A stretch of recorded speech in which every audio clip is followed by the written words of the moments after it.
It's on. We are rolling. Please confirm.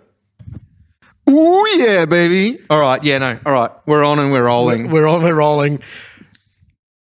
Just so everyone knows, there's an entire lost episode. It's in the ether. It's in the ether.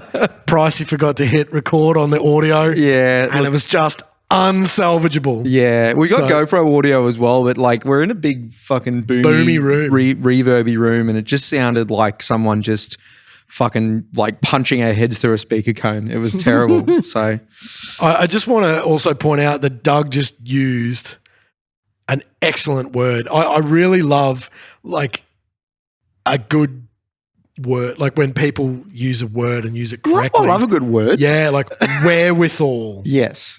Oh, the wherewithal to work it out. Yeah. Oh, that's hot, Doug. I love when people use word in context, use it correctly. I think that's part of the reason why my wife and I have been together for so long. Oh, you're a wordsmith. Well, she's definitely. You need to fix the little mic sock there, by the way. Oh, She's popping off. She's popping off. Much like my singlet. Yeah, mate. It's in tow with everything else. So she's definitely someone that's really fascinated with language and stuff. So her background being like Maltese, there's a lot of like. Is she bilingual? She's not, but because she grew up in a Roman Catholic family, so there was a lot of like Maltese and stuff in her family, and a lot of they romanticize the whole Europe sort of thing because a lot of them, her uncles were born in Europe. Yep. But so she also grew up singing in church choirs and things like that. There's a lot of stuff you sing in other languages. Yep.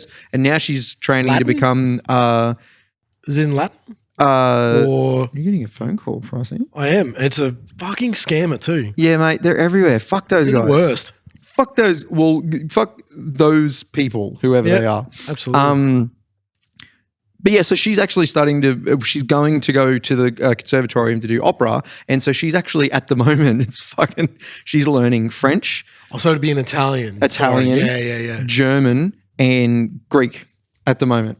She's learning all four of those in her spare time because Sprechen Sie Deutsch? It's the one she hates the most because it's not one of the there's not it's not a love language. It doesn't share a lot of the similar sort of Latin roots. It's not something that's easy to derive. There are bits and pieces that are they're a bit more of a like French to Spanish to Italian.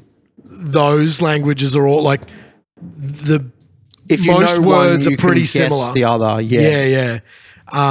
Whereas German is a bigger leap. It's a big leap. Yeah, there's a bigger leap for sure. And there's a lot of stuff in there that just doesn't come to mind when you think of, someone might say like an old Latin word or like an Italian word to you, and you could kind of guess what that means in English. And with German, there's still plenty of that, but you could hear a Spanish word and an Italian word, and you could guess that they're both the same word, but you can't do that with German. Yeah. Although the German word for tennis is tennis, so that's pretty easy. Nice. Out of interest, and we'll move on real quick, but does Beck have heaps of family in Mackay? No, but are there lots of Maltese?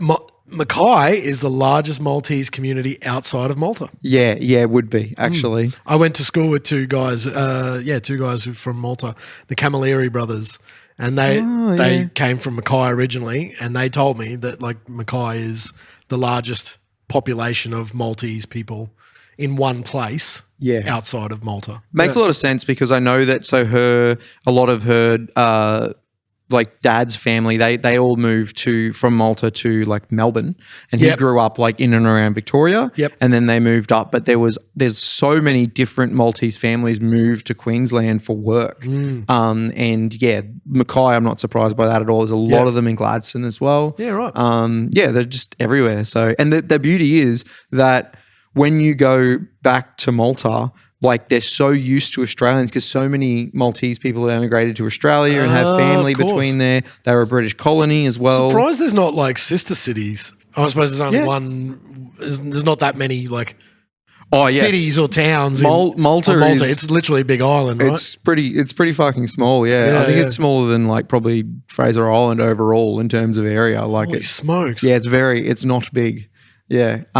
So we went over there and we visited. Oh, you've been? Yeah. We went over there for about a week when we went on a Europe trip, 2013.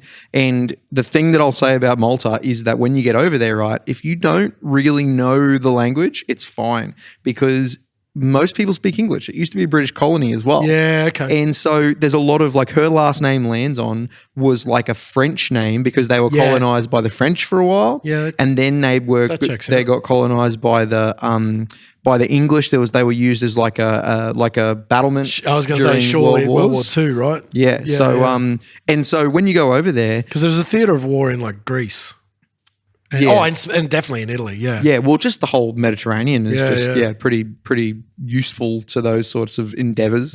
But yeah, so what was I going to say was when you're over there, even if you're like me and you're not very good with other languages at all. Have you ever tried Duolingo? I have. You have that owl just like oppressively messaging you all the time. Hey, you haven't done your work for today. I do. I am familiar with that, and I'm not. Fucking owl. Fucking owl. He's up your ass all the time. Hey, come on. You haven't learned your words for today. And for what? Like I live. He's a pushy bastard. I live in Queensland. I don't travel that much. Yeah. Like it'd be if I lived somewhere where I was using it all the time. Fair enough, but.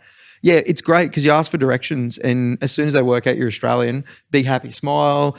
Most of them can speak to you in English. They know enough at least to get by. Well, at least they can tell the difference between like an Australian accent and a British accent and a New Zealand accent. Americans, no chance. They can't Absolutely tell. No chance. Like, you see those like videos of people walking around, in New York or something and be like, what kind of accent's this? And they're like, South African? Yeah. You're just like, oh, man. Dude. Yeah. Europeans and British people and all through there, I feel they can pick an Australian, I think. Well, it's like, or the subtle differences in accents of white people. Yeah. But also like in a lot of places over there, as soon as they find out you're not English, then they're cool with you as well. Yeah. So yeah, totally. I wonder why that is. Well, speaking of being like continental and being all around the world, we've both seen the latest James Bond movie. We've seen No Time to Die. Yes. And Ripper. And have we spoken about Eternals yet? No, we haven't. So we're going to do both of those tonight. We got a double banger tonight. Yeah. And both of those very much international movies. Yes. Fighting all around the world. No Russell Crowe though. No Russell Crowe. Yeah. So, I mean, which do you want to do first, man? Well, I watched Bond last night. Oh, right. Okay. Yeah. So it's fresh. It's very fresh. Let's dive in. Where did we stand on spoilers again? I don't know. I mean, it's out now. Yeah. Plenty. It's been out next week. Yeah. I think that's fair. That's at least 2 weeks. Yeah. Of it out. And it's been out for a month prior to that everywhere else. True. Very true. So I feel like we're like 6, 7, 8 weeks. We're late to the party. We shouldn't bother. Let's move on. Yeah, let's get into it. and I guess just like big spoiler warning, if you haven't seen No Time to Die yet, we're just gonna fucking go into it. Yeah, we're gonna rip it to pieces and talk about all the crazy spoilers shit. And all the lot. So if you don't want to know, turn it off now. Get the fuck out. All right. Big chance. Okay, anything past here, you're done. All right. So James Bond's an alien. And I mean, both, like, I went with my business partner, Greenie. Yeah, yep. And he's a huge Bond nut. He's a big Bond nut as well. And he's been really busy lately. Yeah. So he has seen absolutely zero spoilers for this. So good. Which is really, like, impressive, actually, for a movie that's been out for a month elsewhere. And it was a simple Google to find out what happens, which I did. I'm a massive idiot and I spoil everything for myself. I don't get it, Pricey. I really don't know. It's a compulsion. Yeah. It's a compulsion. But I knew exactly what was going to happen, but I still loved the movie. Can I say, for quite a while when I was a teenager, I had a habit of reading the last page of a book before I started it. Yeah, okay. I don't know why, because usually the last page of a book is pretty safe because it doesn't. There's not like hard spoilers. It's usually like you're probably reading about characters you haven't met yet, and I don't think that's so bad. I like the idea of that. So then, like as you're going, you're getting closer and closer to just like putting those pieces together until they meet. Yeah, yeah, I kind of like that. Yeah.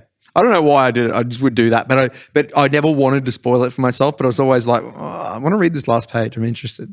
Yeah, it's a fucking stupid little thing, but yeah, you do like it. You do seem to be like addicted to spoilers. Star Wars. I even ruined Star Wars for myself. Yeah, I read Rise of Skywalker. I'll quickly go into this.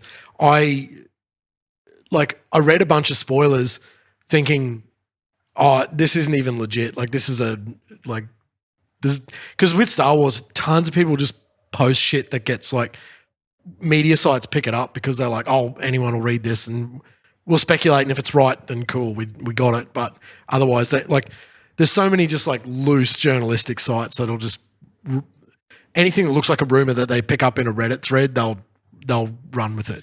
I had to go through my Google News at one point and like. Not just for the movie coming out, but just because I got sick of seeing it. My Google News feed worked out that I liked James Bond a few years ago. Yeah. And just every fucking 2 weeks will give me like here's the rumors for who's going to be the new James Bond. Yeah. And I'm like, doesn't matter how many I see of these. It doesn't change. It's always the same shit. So anyway, I read this one lot of like spoiler leaks one day, and I read it and I was like, that can't be right. What a load of fucking garbage. That sounds like fan fiction. Yeah. And I'll put this out there. I still do like Rise of Skywalker, but I found myself watching the movie and I'm going like, uh-oh, this looks very much like that scene I read. Yeah. Uh-oh. Yeah. The guy they're going to run into is Lando. Oh, it is Lando. Yeah. Oh, I've spoiled this entire sequence for myself. Yeah. Fuck. Yeah.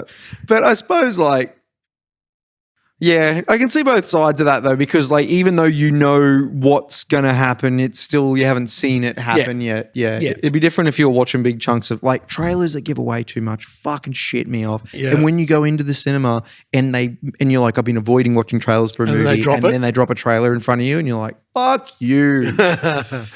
Anyway, let's get into Bond. So, I mean, do you want to start at the end and that motherfucker like that he dies? Dead. Yeah. I mean, I think it's the only way they could have gone. I read do you read anything about Daniel Craig saying that when he signed onto the Bond franchise, he's like, when I finish, I want to be killed off. I didn't read that. Yeah.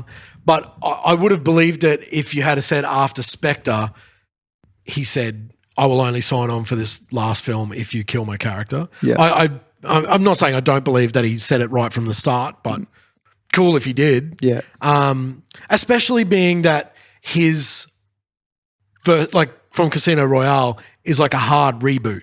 Yeah. Like it's a continuation of the series, but it's a fresh context, new characters, new, actors playing the characters, save for Judi Dench. Continuity wise makes no sense, but whatever.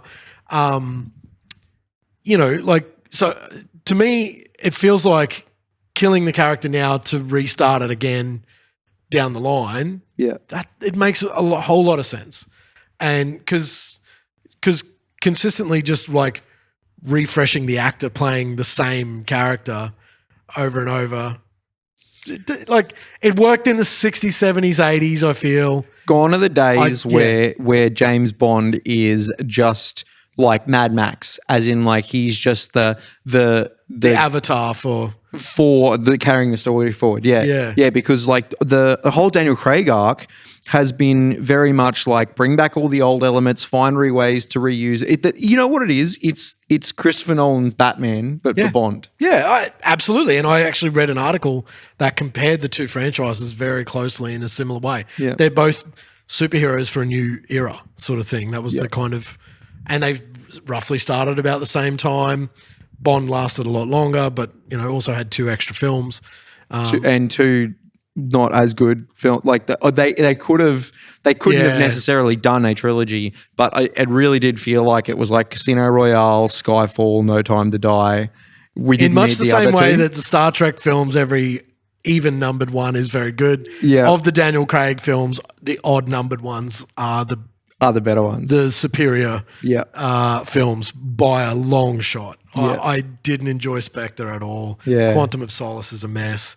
Yeah. But I really liked this one. And frankly, I spoke with someone. So I went to see it on the Friday night.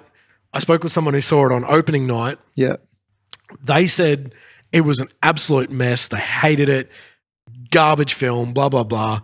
And so this is at lunch on Friday and like saying to Stephen and I, and we're like, oh, cool, we're going to see it tonight. Thanks for that. And then we finished the film and Stephen turned to me. He was like, did we see the same film that he saw last night? Yeah. Because we were like, that was sick. Yeah. And not just in a like, oh man, the action sequence was rad. Yeah, It, like genuinely was a well-crafted spy film. It felt like it tied everything together pretty well. Everything together really well. Like really good direction as well. Yeah. Like I feel like compared to some other, even like obviously some of the other like Daniel Craig ones, but I feel like Casino Royale was really stylistically shot and really kind of had that we want to be the new Bourne sort of like we want to take that Bourne flavor and run mix it that through. In. So it almost almost the Bond formula. had that like because when was Casino Royale? Like 2006, I think. 6, yeah. So it had that like mid 2000s kind of like orange and blue kind of Big time orange and blue. Yeah, yeah. Color palettes, I think, are just so. Everything's changed, and that makes such a big difference. But then for them to go to like Skyfall, very like dark blue mauve. Yeah, and atmospheric. Yeah. And Spectre was pretty atmospheric, but this last one is just the forest chase scene. Yeah. All that stuff. Oh, yeah, and that was fantastic. everything was so beautifully shot that even if you don't give a fuck about James Bond, there was just some pieces that you're like, this is just so well crafted. That was fantastic. Yeah. I genuinely went, huh. Yeah. Like, you know how the woman and the daughter are like sitting in that little hut. He said, like, stay here. Here's a gun. Yeah. I'll be back in a few minutes. And Bond finishes up what he's doing and he's on his way back to that hut to collect them. Yeah. And and she sort of looks up and you expect to see Bond step out, Yeah. but it's Safin. Yeah. And I was just like, oh, like he's genuinely intimidating and creepy and like, you're like, oh, fuck, he got him. Yeah. You know, like it genuinely felt dangerous. Yeah. Yeah. You know, like there was danger. And even though Bond was like capably taking care of all of the goons, all of the henchmen, all the cars, everything that was coming after him, very capably taking care of those, for them to still be caught. I was like, oh man, like brutal. Can I say as well, bit of an aside, very, very insightful, very like, you know, like nice take on the scene. But all I could think of during that scene was, that's my Prado he's driving. Oh, really? When they take off to the from the fucking cabin and they don't take his car, they jump in like her fucking Prado and take off. My first thought was, they don't take his Aston Martin Volante. Yeah, through the riverbeds and shit. No, they don't. But my first thought was, I was like, never ever did I think that my fucking 98 Toyota Prado would make it in a Bond film, because that's exactly the one I used to drive. Amazing. And he's rolling. I was like, okay, sweet. Well, if I kept that, I could have been rolling Range Rovers and shit with it and fucking just kicking ass. But, love it. But just a very un-Bond car to see him use. But well, because I remember thinking to myself when he takes off on that, I was like, oh, why wouldn't you take the Aston Martin? Yeah. Like, you know, the DB5 before it, you know, had all the gadgets, it had all the you know, bulletproof glass and all that sort of stuff. And I thought, it's likely that car also has all of that stuff. Yeah. Because it's likely it's a Q car. Yeah. But then I realized he took that one because it had the child seat in the back. Yeah. Which is another thing you'd never think you'd say about a Bond movie. Yeah, true. He took a car because it had a child seat in the back. Child seat in the back. Because, spoiler again, he has a daughter. Yeah. I'm surprised it was a Toyota Prado though, and not like a Fjord Territory. Yeah, something like that. No. A Fjord. No, I got it. Yeah. Because you know they're in Iceland. I needed that. They were in Iceland. I love it. Norway. Oh, close enough. Fucking hell. It's not. It's fucking not. But anyway. Yeah, it's true. But So what do you think of Safin then? So the one thing that I did read prior to going in about it was everyone was like, oh, he's a really weak villain, like blah, blah, blah. I didn't think so at all. I thought it was fantastic. Like he just had this real malice in the background. He, the end of the film, just the diabolical thing where he, scratches Bond with the nano technology, the nanobots or whatever, that then meant that he could never touch his wife or daughter ever. His, girlfriend and his daughter ever again. Yeah. Just like meant that Bond didn't really care that he died at the end, because it was like, well, life's not worth living now anyway. Yeah.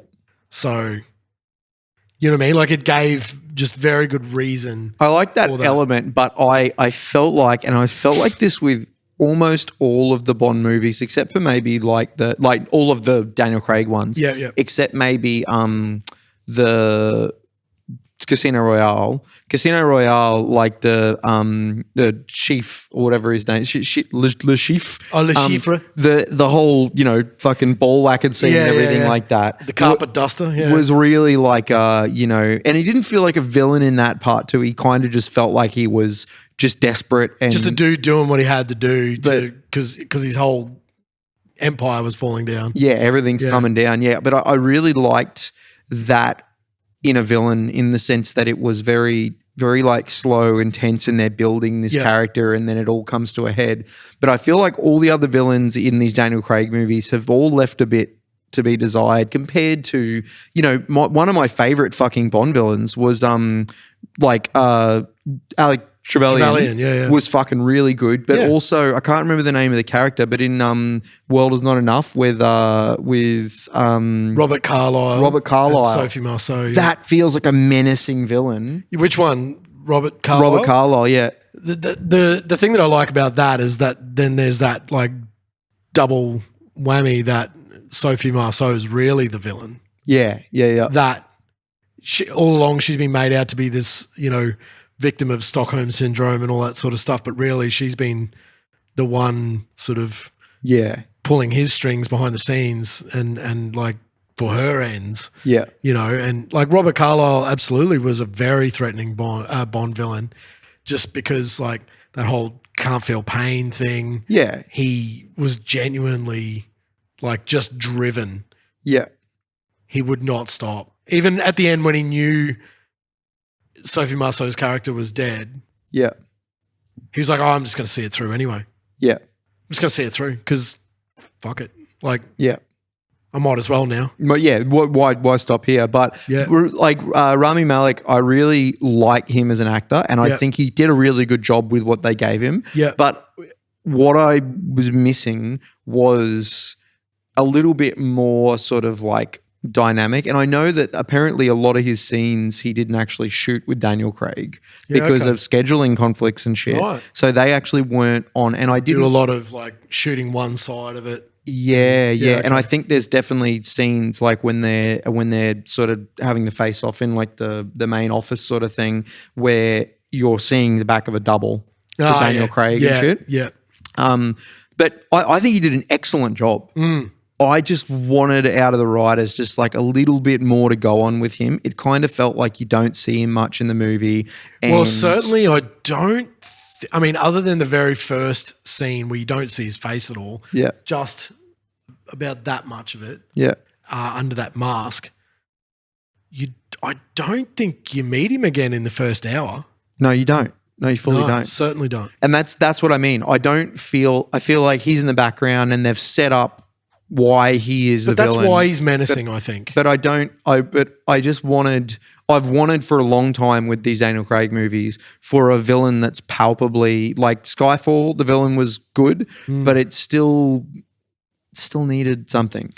I mean, I think the real danger of it is, and especially like, everyone holds, there's some classic villains that hold up really well, like Goldfinger holds up really well.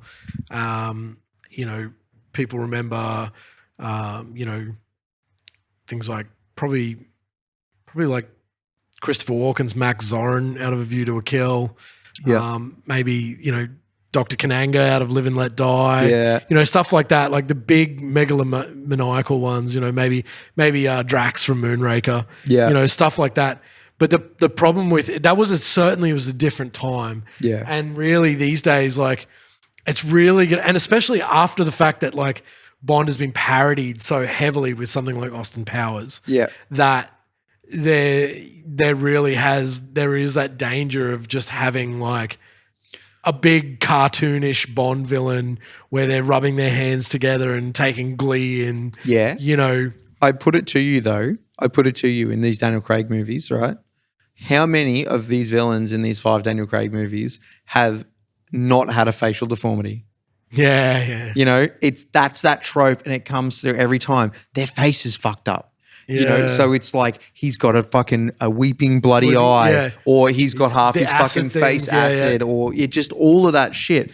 And the one guy that didn't have any fucking deformities, Blofeld as well. Blofeld's got the thing, was the Dominic Green in Quantum of Solace. Yeah. And he wasn't a good villain because he wasn't written very well. Yeah. But I don't think there has to be. They don't have to be a cartoonish villain. Yeah. But you need to feel like they're a genuine threat, rather than like just a menacing Blofeld is a big villain in the sense of like he's an overarching top of the pile sort of guy, but I want a villain that feels like a genuine physical threat to Bond. I think that's probably why you like Trevelyan.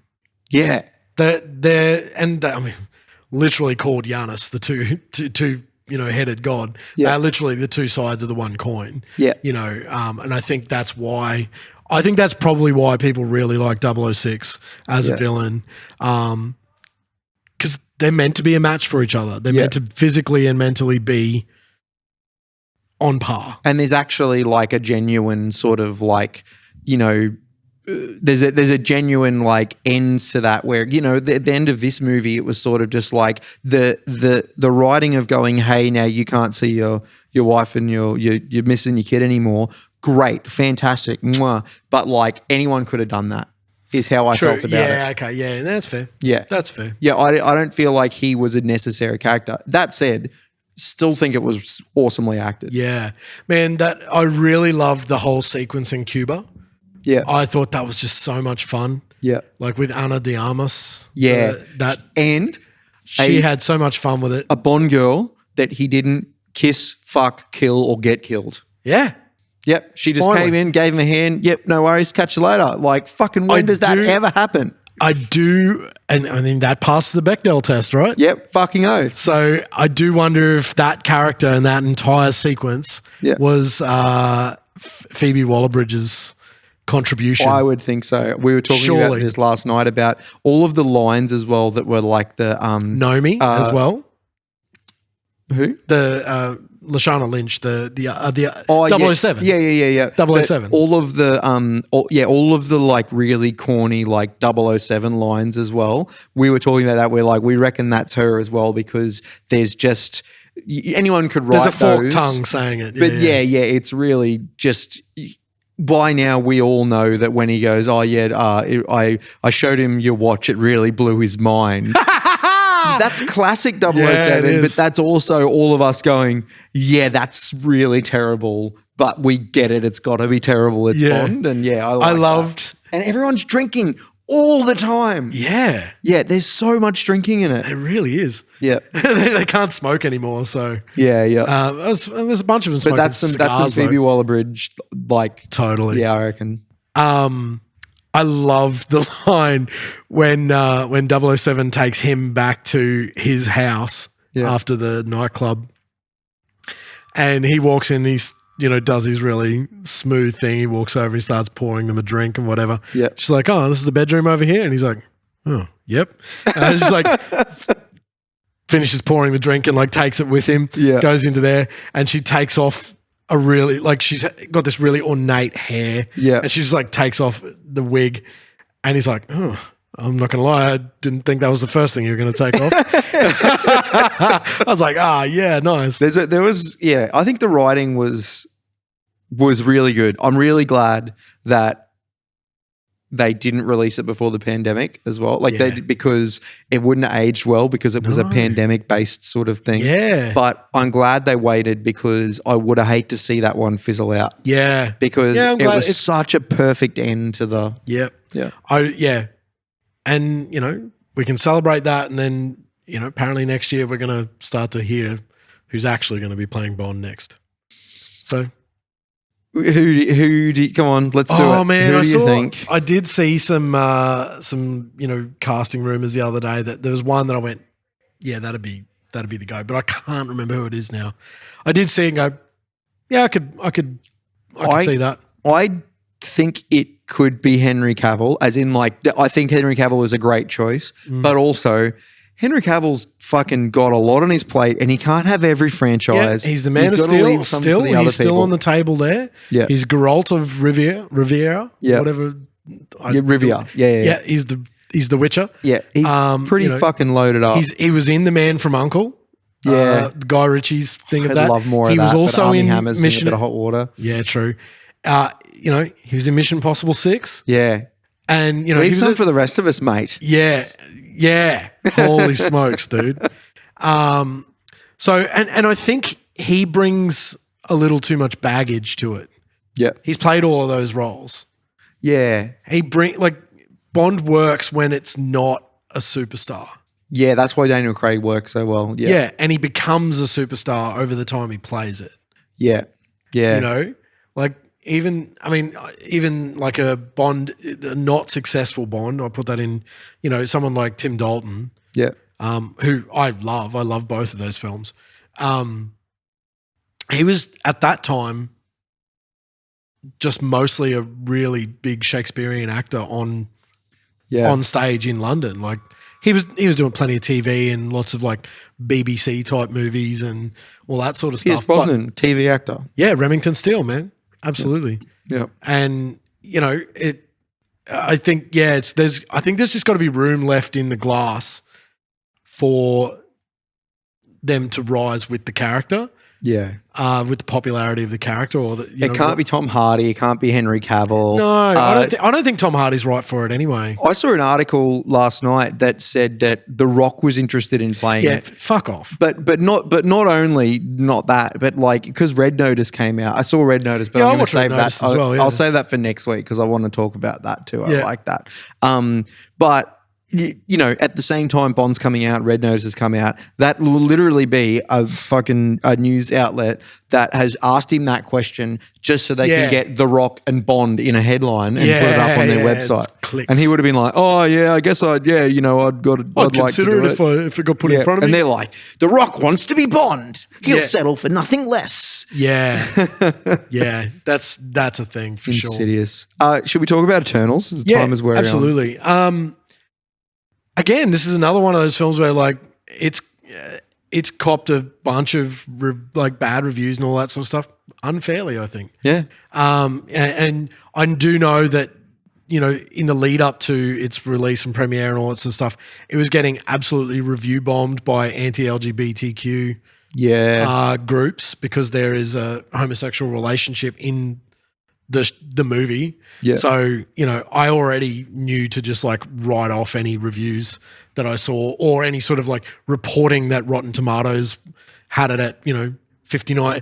Because there was all the articles that were coming out that were like, Marvel's lowest rated film, less than Thor: The Dark World, Yeah, lowest rated film, 56%. That's still not fucking that I've seen a lot of bigger movies with bigger budgets do worse. Yeah, absolutely. Yeah. And, frankly, luckily again, we got to go to the premiere. World. Yeah. Luckily we got to go along to the premiere again, which was really cool. It was good, that was awesome. Good fun. My criticism of it, if there is one, is that it's long. It's a long flick. It was long, yeah. Didn't necessarily feel long, but it's 2 3/4 hours. Yeah. But I think it needed to be to set up that world that's a not very well known part of the MCU universe. And they need that as a building block for other shit going forward. And yeah, absolutely. There are a couple of characters that didn't get a lot to do, but there's, but they all contributed their little bit overall that built the sort of tapestry of the movie. Yeah. And like, I don't know if you noticed, but like Kumail Nanjiani's character just like bailed on the last scene. He wasn't part of it at all. And I found that interesting of the whole like, I'm not going to. So like the short version being the whole Eternals thing is that they work out that if they sort of combine their forces. Well, they work out that they were there sent to protect Earth, but then they find out that really what they were sent there to do was to wait around for this celestial to be born out of Earth. Yeah, essentially Earth's an egg. Yeah, and so they've been protecting Earth all this time. Just making sure it's, ready to go for when the celestial is born. Exactly, and they didn't realize that. Then they also find out, spoilers, but whatever. Spoilers for Eternals. There's spoilers for Eternals. Okay, so then they find out that they are like artificially created. They're basically robots, and that they get reprogrammed every time they're finished with one. They get sent to another and whatever. Just reprogrammed. Yeah. They decide to stick up for themselves and not let this celestial be born to save the Earth. And in doing that, they have this sort of mini civil war where they go, well, some of us, believe that this should just go ahead and happen because it is the way that things happen. Like destiny. We're fated to do this. Yeah. So we should probably just let it happen, right? Then who are we to fuck with the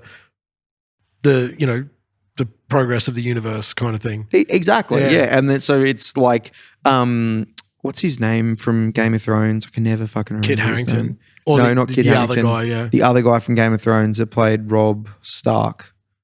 I can't remember his name. Anyway, so he plays Icarus. He plays Icarus and turns out to sort of like be the one that's trying to mainly stop the rest of the Eternals from letting Earth live, basically. But then Kumail is like, well, I agree with Icarus, but also I'm not going to stop you guys. Yeah, I'm not going to actively, I don't want a part of this, because I don't want the Earth to die, but I also am not going to go against the will of the Celestials. And so, fuck this shit, I'm out. And then he's just, Yeah. So I wonder if that'll come back. Yeah, it'll have to, I'm sure. Yeah. But also, cast. Amazing. Yeah, fantastic. Cast so fantastic. Good. The only thing, just as a pure nerd thing, like the size and scope of what happens at the very end of the film, where you essentially got a hand that's risen out of the floor of the ocean. Yeah. The egg is starting to crack. There's now a hand that's, thousands of meters high hanging out of. What? Not a single Avenger noticed that? Yeah. What the fuck? I was like, man, where was... They're going to have a harder and harder time reconciling this shit as they go forward. Yeah. Because there's not a single other superhero in the universe that turned up. Yeah. No, which I was like, I don't buy that. Yeah. But... I mean, I guess we just have to like... I think we're at the stage now with this phase of it where we kind of have to sit back and just let them do their shit and see what they come up with. Because there is a grander scale they're working to here. Yeah, because if we start, this is like the first or the second movie in phase 4 or something. We had Shang-Chi and this. Spider-Man Far From Home was the first one of phase 4. Oh, really? Oh, yeah. Yeah, you're right. Yeah. Endgame and then Far From Home. So Far From Home, Shang-Chi. Yep. Eternals, but also all of the other shows like Loki, Falcon the Winter Soldier, and WandaVision as well. So we're still there's a fair bit out. We're working towards a multiverse thing that's happening. Yeah, so we got to let them flesh it out, and if we go too hard in the paint now, we're like, well, this doesn't seem right, and that doesn't seem right. Like it's not like there hasn't been inconsistencies that they've just retconned heavily before. Yeah, that's it. But like on balance, man, really enjoyable film. Like really well shot. CGI was really good too. Yeah, holy shit. Yeah, I mean, like they're always good, but they're also not always good. Like the end of the first Black Panther movie was a bit dodgy, but that's because the team got rushed, and so there's a bunch of these like the two fighting shots where you got these kind of two floaty, not real. Like the Black Panther and the villain. Physics is hard to reproducing. Especially when they did a bunch of reshoots right at the end and stuff. And so, you know, in the end, you got these amazing fucking special effects companies that they end up putting this thing out that's got their name on it and they're not happy with it, but it was too late. It had to happen that way. Yeah. Deadlines are deadlines. And I really think like Angelina Jolie put in a really solid effort on this one. Like she had like held a real sort of elder statesman sort of character and you know, one that was slipping in and out of reality and had to be like, you know, had to have a guardian with her all the time just to like make sure she didn't just like totally slip into just chaos. Locations. Oh yeah, actually, that's probably the one thing, and only one location too. Yeah. So Australia is depicted to look like somewhere in the Middle East. Yeah, like it absolutely looks like Africa or the Middle East. Way too mountainous and arid, and you know, it didn't look like Australian desert. No, the trees and bushes and whatever, and they're just not at all. Very clearly to us. Not an Australian fucking shoot. It's meant to be the outback. Yeah. It's absolutely not. Yeah, no, not fucking. Even down to probably just like the colour of the dirt. Just all wrong. And they live in like this big sort of like, you know, it's not bricks. It's like built out of rocks, this shelter that they're living in. And none of it looks like anything that naturally, you know, that occurs in Australia. Yeah, basically, yeah. So, but anyway, you know, they tried, I guess. I mean, I really liked fucking Black Widow. Black Widow, because like you could see that even though they weren't, these locations they were in weren't supposed to be Australia, you could tell they were shooting in Australia in some places. Yeah. So I like the flip side of that being like, hey, I know this is supposed to be like Budapest, but like this is definitely Australia you're filming this in. Yeah. Totally. Yeah. Totally. But yeah, I mean, totally great flick. I had no problem with it whatsoever. I am a huge Kumail fan. Yeah. I love Kumail and Gianni. Nanjiani, fucking dickhead. He really brought the comedy. Yeah, look. Kingo. I was really worried that they weren't going to use him much because you don't see much of him in the posters and the trailers and stuff. There was very little of him. And I'm like, fuck, that he's going to be like an extra. A glorified cameo. He'll get no sort of comedy, no real, you know, I had a feeling he was just going to be. He got plenty to do. But he did. He got heaps to do. And like they wrote the comedy for him really well. He sold it really great. He dances pretty good. He does. And his getting super ripped effort didn't go to waste. No, it didn't. Yeah. He looked great. Like he is a great example of like, I think the next generation of Hollywood of people that are, you know, of comedic actors going in and doing like action roles and stuff more so than they did previously. Have you started the new series of Big Mouth yet? No, I haven't. I dropped off Big Mouth like end of season 2 actually. This season that just got released is fantastic. Yeah. And there's the first episode is called No Nut November. Yeah. And Kumail Nanjiani, I'm assuming it's him actually doing a voice cameo, is like the spokesperson for No Nut November. Right. and at one point, like a sort of spirit of Kumail Nanjiani like turns up made of jizz.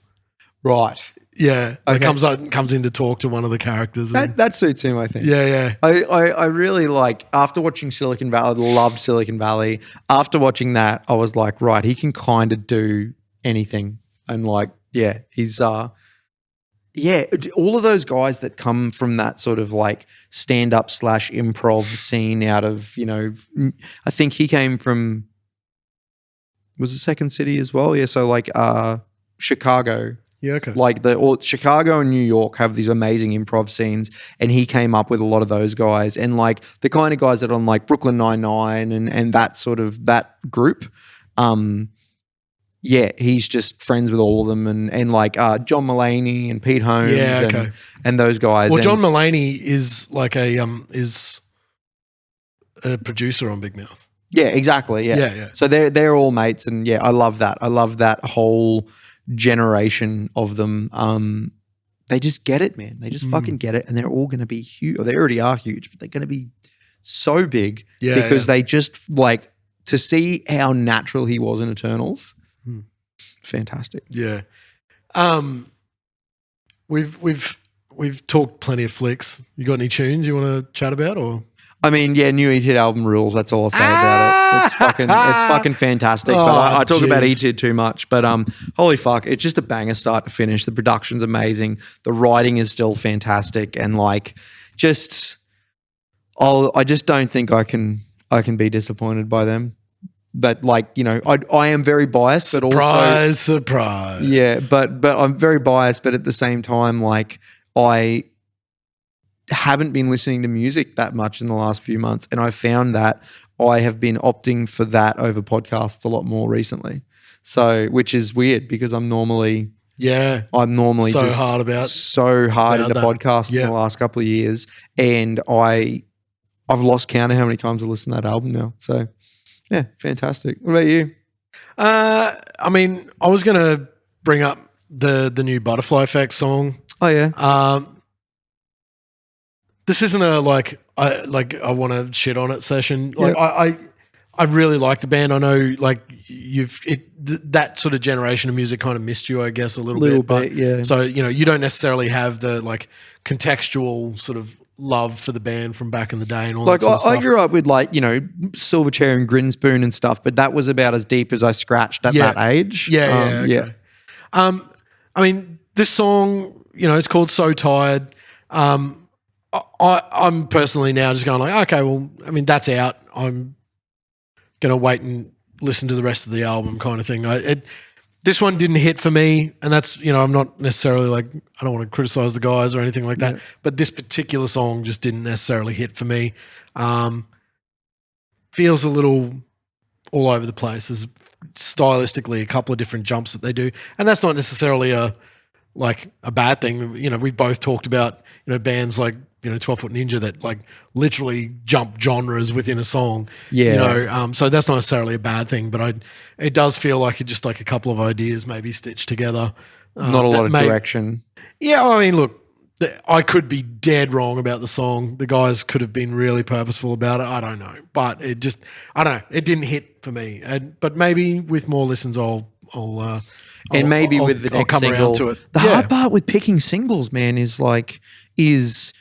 you want to put your best stuff out there first, but also like, you know, it's impossible to put something out. I mean, it's impossible for anybody to pick a single that's going to hit with everybody. Yeah, for sure. You know, so sometimes you just got to, you got to just put something out, and you never know, the next song they bring out might actually be a real fucking banger or might be something like, because what was it, like a heavy song, or was it? It's pretty heavy, for them. Yep. Comparatively to their stuff, it's gone back to a bit of a rougher sort of sound, like probably back to. But I was having this debate the other day, and it's not necessarily about the Butterfly Effect in like specifically, but, you know, a band, you know, any band that sort of has that history, has like maybe you know, Butterfly Effect as a band is nearing on 20 years as a band, with a bit of a hiatus in the middle, but, you know, but 20 years of history.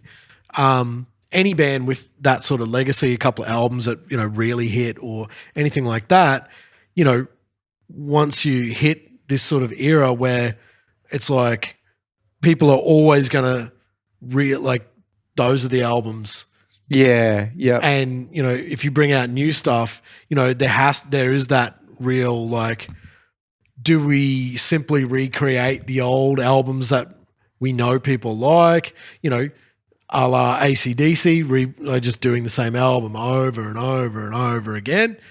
Or do we branch out and try something different? Or do we try and make, you know, a record that contextually sits in the modern, you know, sort of zeitgeist and all of that sort of stuff? And, you know, do you consider yourself to be a legacy band making more legacy music, or do you consider yourself to just be a band putting out a new album? Look, I don't want to speak for the band, but they would probably just see themselves as a band putting out a new album. You know, but once the music's out there in the hands of the listener, like it's kind of with the listener to determine that, I think. And you know, I personally, with music that I listen to, I'd really like if a band is going to bother to make a new record, like make a new record for the year that you make it in. Yeah. You know, and try and, you know, write an album that matters now and that sounds like now. But, you know, that's also resulted in a lot of bands writing some absolute garbage. You know, I do remember, I've never heard it, but I remember, I think it might have even been Tomo talking about like Sunk Loto put out like at the very early days of like metalcore, they put out a metalcore record. Yeah. It was terrible. It was terrible and not very well liked at all.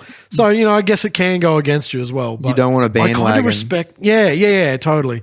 I kind of respect the hustle of trying something new. Yeah. Even if it's, you know, even if it doesn't hit the heights of the previous thing. Well, it's difficult too with a band like Butterfly Effect. When was the last time they put out an album? The album was 2009.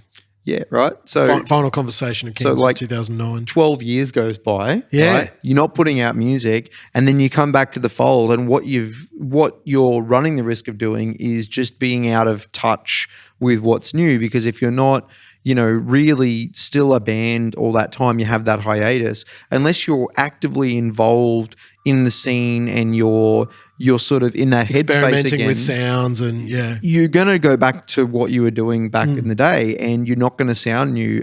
Once again, very biased, but a band like Every Time I Die don't sound entirely different to when they started, but they also are a fucking super hard working touring band. They've never stopped apart from when they had to in the pandemic, but they don't feel like an old band to me. Well, every time they release something, it has like a slightly different modern edge to it. Yeah, and they stay modern because they haven't taken time off and dwelled on the past or whatever. They're always. That's not saying that that's what Butterfly Effect has done. Not necessarily, but I think it is a risk where, like, even me myself, there's the band that I was in when I was in high school. If I tried to write music like that again, it would, one, just sound like exactly that era. 2006. Yeah, but then two, I'd probably have a hard time even writing it as good as I did back then because so much time has passed. I'm not in that same headspace anymore. And so you end up with like some bands that will come back and like, you know, I didn't listen to the new Limp Bizkit album, but how did you rate it? That was pretty sick, actually. Yeah? Yeah. I heard a lot of people like had some pretty bad things to say about it, but I wouldn't be surprised to hear a Limp Bizkit album that sounds like watered down fucking Rollin', you know?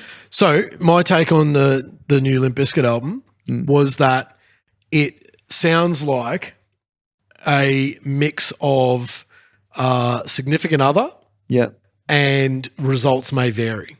Okay. It doesn't have the big dick energy that hot dog, chocolate starfish and the hot dog flavored water had. Yep. You know how like when they made that album, they were like the biggest thing since sliced bread. Yeah, you know how they were like, and they fucking knew it. Swinging dicks. Yeah. You know how like they like Fred Durst at that time was like hanging out with all the MTV crews, hanging out with Christina Aguilera and Britney Spears, and like Limp Bizkit were genuinely considered like mainstream huge artists at that time. Yeah. And they knew it. Yeah. Right? That came with a certain swagger. Yeah. You know, and they were, they're literally talking to Ben Stiller in their songs, you know, and then, you know, you had Significant Other, which like had a real like street level cool to it at the time. Like it met a zeitgeist that was happening at that time. Results May Vary, weirdly, had one of their biggest songs they've ever had, which was a cover, which is Behind Blue Eyes on it. Yeah, yep. But then like surrounding that, just like a whole bunch of really heavy songs like Eat You Alive and like Gimme the Mic and like stuff like that. And that it feels to me like those two records, like Significant Other and Results May Vary, because there's a cover of In Excess on this record. Really? And that feels, and that feels like the what behind song? What is it? What is it? Mate, get it together. Yeah, I need to get You're right. You just need to get your shit together, Pricey. We'll have a moment of silence for Pricey's shit. It is not together. R.I.P. Limp Bizkit. Still sucks. Don't change. Oh, you know, right? I did see that. Yeah. And I was like, fucking hell, like that's because hang on, is that Grinspoon's covered? Yeah, Grinspoon. Yeah, Don't Grinspoon. change yeah, as well. Exactly. But like, so it feels like that's the behind blue eyes of this album. You know, I can go through and go, okay, that's you know, that's the end together now of this track, of this album. You know, that's the Eat You Alive. That's the, that's the Rollin'. I don't know. That's an interesting thing to me. Like, Disturbed always have a cover on each of their albums as well.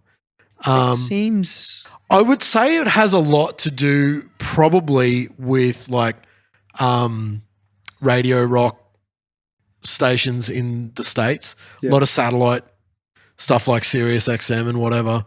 They need like a track that they can put on there that has no swearing, has a callback to like something, like that Triple M can play. Yeah. You know what I mean? Sure.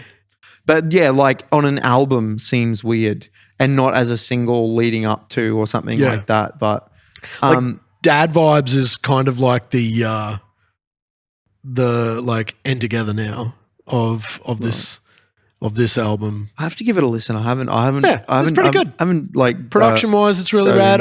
I was like desperately. I ended up making contact with their management. Yeah, I was chatting with them, but they didn't want to promo it. They just wanted to. They didn't want to promo it. They did that. But the other thing I offered was like, hey, like let me sub-license the record and press it press it on vinyl for Australia. Yeah, and they're like, nah, we're not doing physical product for this one, like at all. Wow, just streaming, just online digital.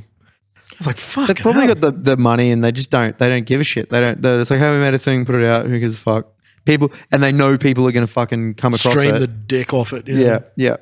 Because they've got that, think of all the time you spend in a day trying to get people to fucking hear about a band. Yeah. And then these guys come along with their Drop it on a Sunday. Yeah, with their fucking dogs. Just swinging dick energy. Just like, we know we have enough core fan base that we can drop this and plenty of people are going to see it. Yeah.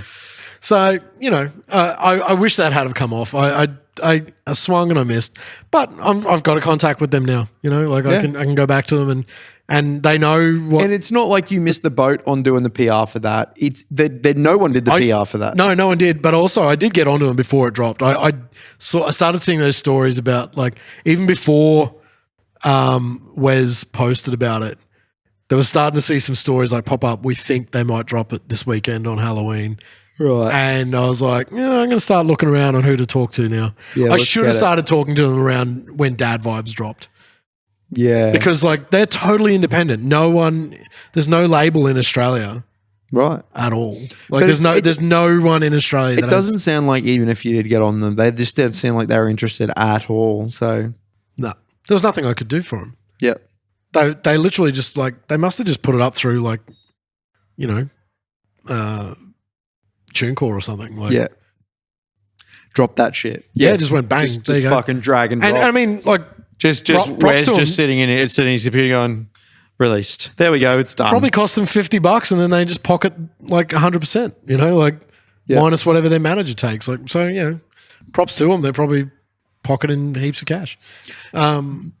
Just going back to covers on albums, do you remember when Amity Affliction released Severed Ties and there was a Love as a Battlefield cover on there? Yeah. Like, I remember at the time thinking the same thing of like, that's really fucking weird and left of field, but motherfucker did it bang. Yeah, I was about to say it was a cracking song. It was a fucking good cover, man. But like, I remember a lot of people saying like, what the fuck's with that cover? Like, and that kind of, it sucks. Like that ruins it for me. And I'm like, what the fuck? But then like Limp Bizkit do that shit all the fucking time. So I don't know. I mean, they did Faith. Who's the dummy? Yeah. They did George Michael's Faith. Yep. They did Behind Blue Eyes, which is a weird one. The only time I didn't realize that Behind Blue Eyes was actually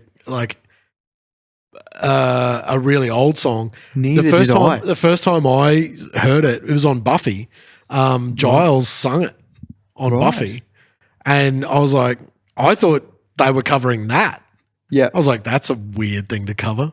Yeah. And then I found out it was a much, much older song. It's a Buffy cover, yeah. Yeah, I was like, that's fucking odd. But Like, the same thing. I know definitely my parents used to like, there'd be something come on the radio like, I love this song. And my parents go, oh, big fucking eye roll. 'Cause Yeah, they're like, it's a cover. That's a cover from something from the 70s and it wasn't even cool when it came out. Why do you think it's cool now? And you're like, well, because fuck you.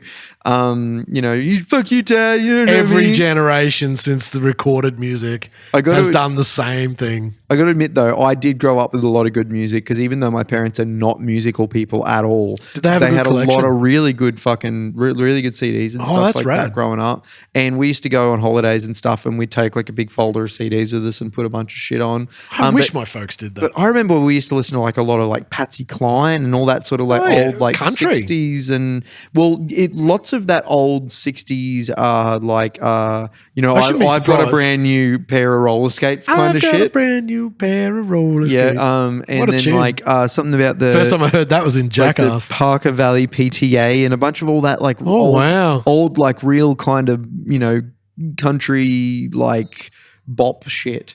But I grew up with a lot of that, a lot of Skyhooks, a lot of good 70s shit and everything. But when I heard Flow Rider, You Spin Me Round, I was like, get the fuck out of here. And then that was the day that I became a dad. Yeah. Before I got into like popular music, and when I say popular music, I mean like modern music. Yeah. All I listened to was like soundtracks. Yeah. I just listened to score music Yeah. and like James Bond themes. So Well, yeah, okay, scores and stuff. That's definitely different. Yeah. yeah. I was going to say my first soundtrack I ever bought, South Park Bigger, Longer, Uncut on cassette tape for $3 at Sanity.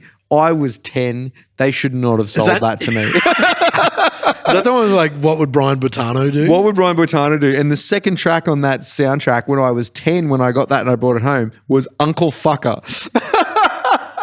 Yeah. Yeah. Yeah, they should never have sold me that. What was the Primus song on that? Well, because Primus do the Was it intro. Shake Hands with Beef?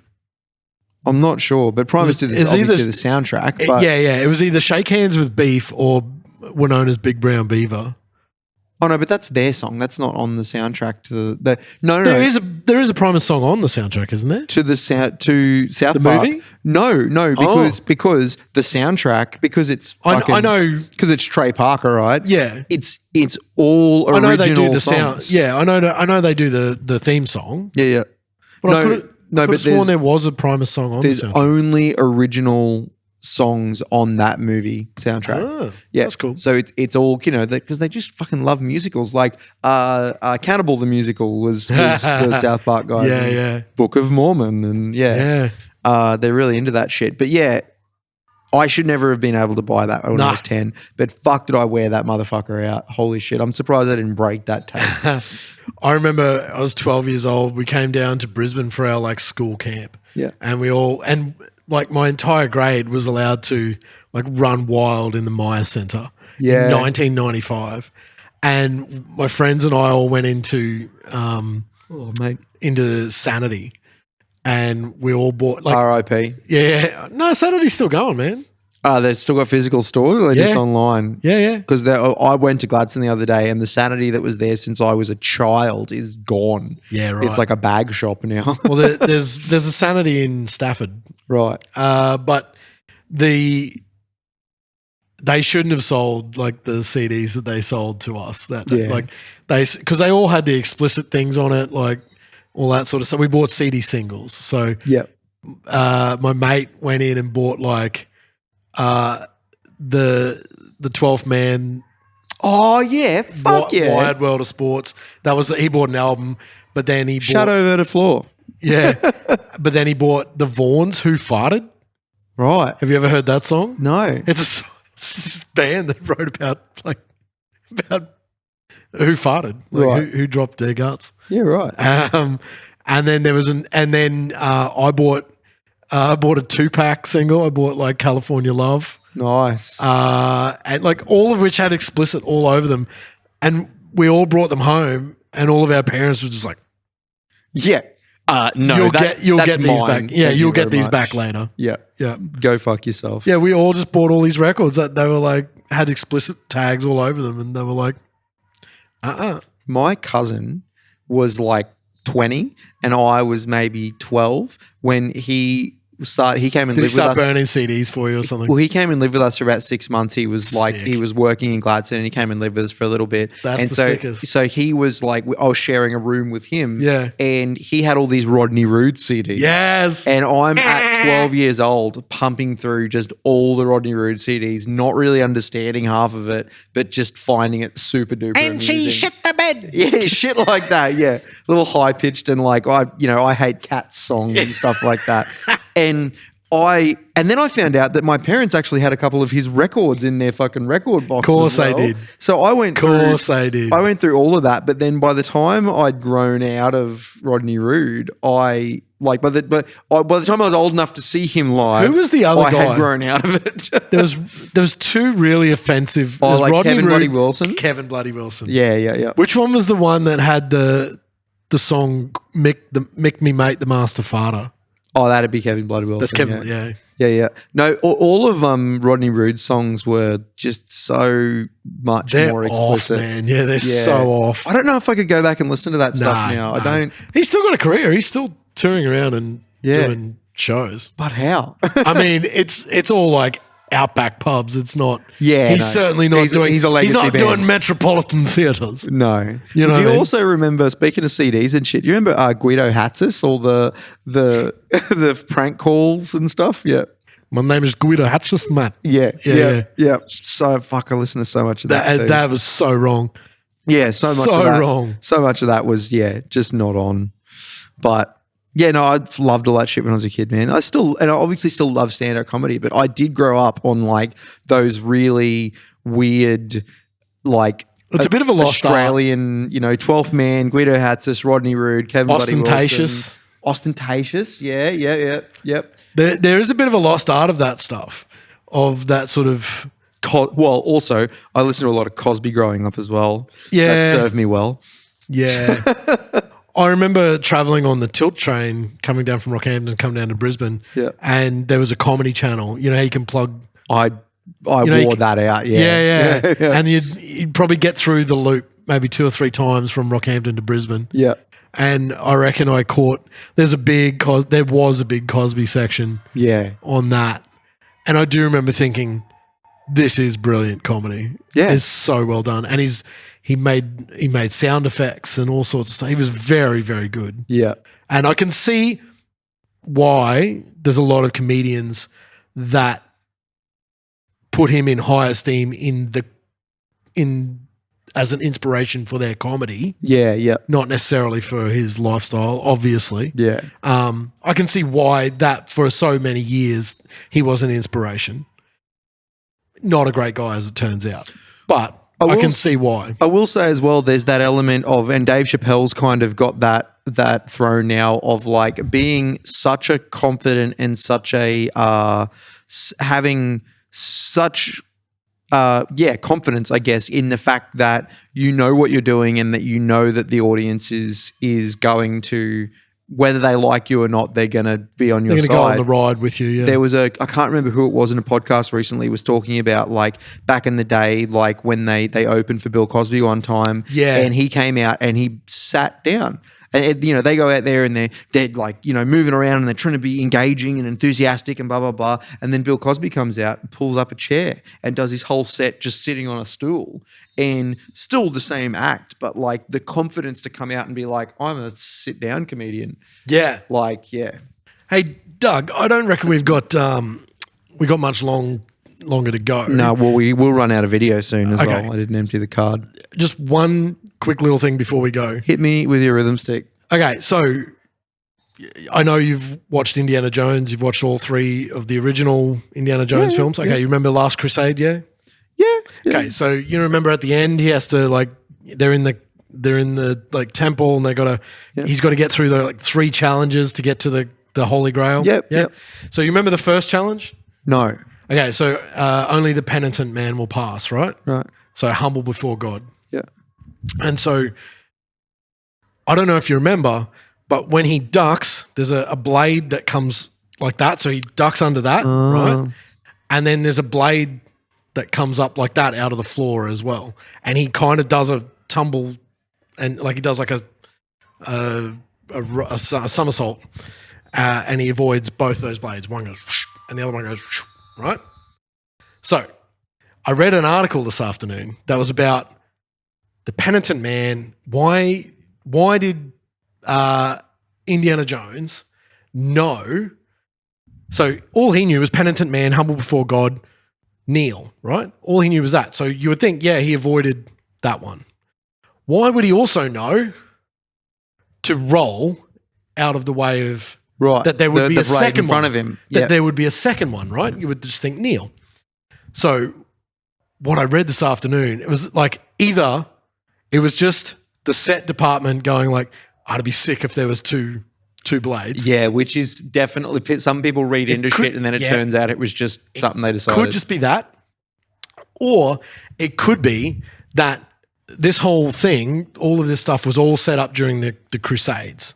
The guy that's waiting in the Holy Grail room, he's a Knight of the Templar from the Crusades, right? Yeah.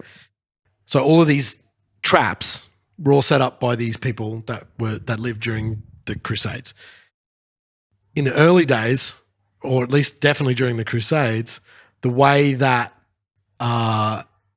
they were humble before God they'd be kneel and then they would go down. So they'd put their face down. So if you didn't kneel, you'd get that. Yeah. And then if you went like there was something to do with like anyone who it's Muslims go like that. Yeah, they lay down, put their hands in front of them. Yeah, so if you were a Muslim, you would do that, humble before God. So you would get your neck chopped off there. Right, right. So, but if you were a Christian crusader. You would just kneel. Yeah. Right. Yeah. Yeah, I like that theory. Yeah. So I was like, wow, that's either like one of the darkest things in film or it was just like a cool set piece. Yeah. And they're just like, oh, let's check another blade in. It needs to be more dangerous. Yeah. Yeah. And I found that really interesting. Like, I wonder if the movie is like the whole point of it is about,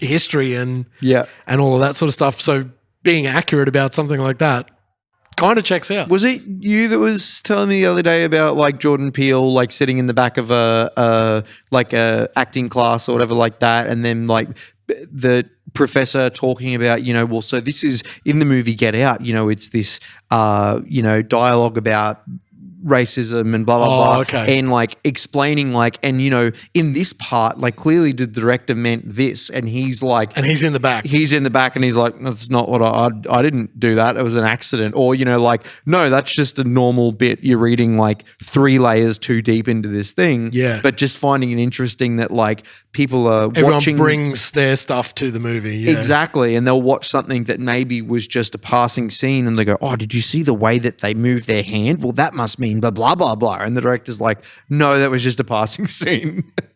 Yeah. So, it is interesting. If you really want to see something in a movie, you'll see it. You'll fucking see it. Yeah.